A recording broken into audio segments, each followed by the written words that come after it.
Imran Khan's supporters outraged. Arrested over the weekend, the former Prime Minister has been convicted and jailed for illegally selling state gifts and banned from office for 5 years. A national icon for his cricketing heroics, Khan was elected Prime Minister in 2018 on a promise to create a new Pakistan. But the initial wave of optimism and his relations with Pakistan's powerful military soured. Khan ousted in a no-confidence motion in April 2022.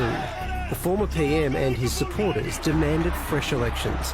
At one rally, Khan was shot in the leg in an assassination attempt. As I was falling, these bullets went over my head. All I want is a proper investigation into this. The last credible poll had support for Imran's PTI party at 61%. His conviction now rules him ineligible to stand.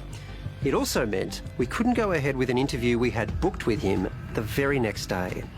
However, I did manage to speak to Imran before all that, while he was under house arrest in Pakistan. It's a poor quality connection, but we think in the circumstances, what he had to say is important enough for you to hear anyway. They're determined that my party should not win the elections. Now, the problem they face is that my party, since we've been out of power, out of 37 by-elections, we swept 30 of them. My party is by far the biggest party in Pakistan right now.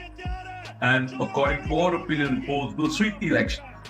They are determined now to cut the party to size. So 10,000 of my workers are in jail. And my entire senior leadership is in jail or hiding. Do you fear for your life? All surveys are showing we are, by far, arguably the most popular party in our history. And that's why I think that they will try to attempt to kill me again.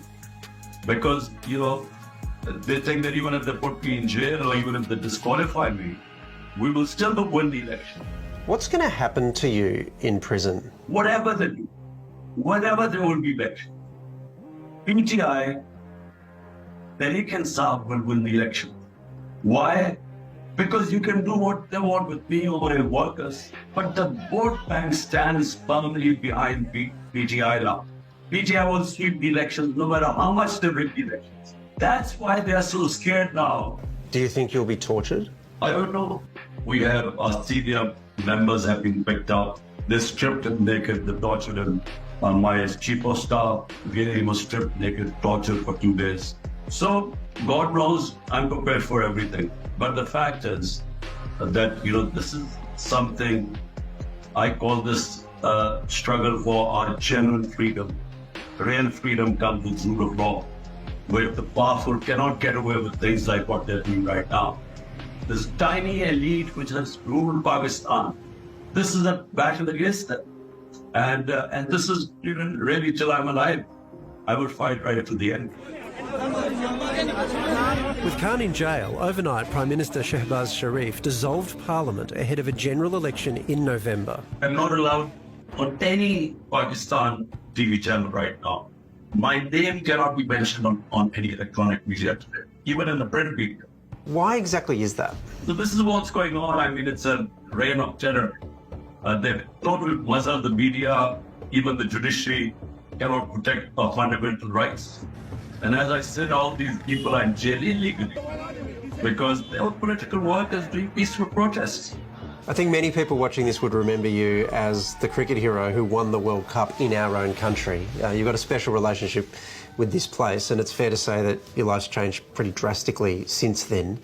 When you look back at that period in your life, does it feel like that was a totally different person? I got a lot of respect and fame for cricket. And I really needed to do nothing else for the rest of my life and just, talk about cricket on television and lead a very easy existence.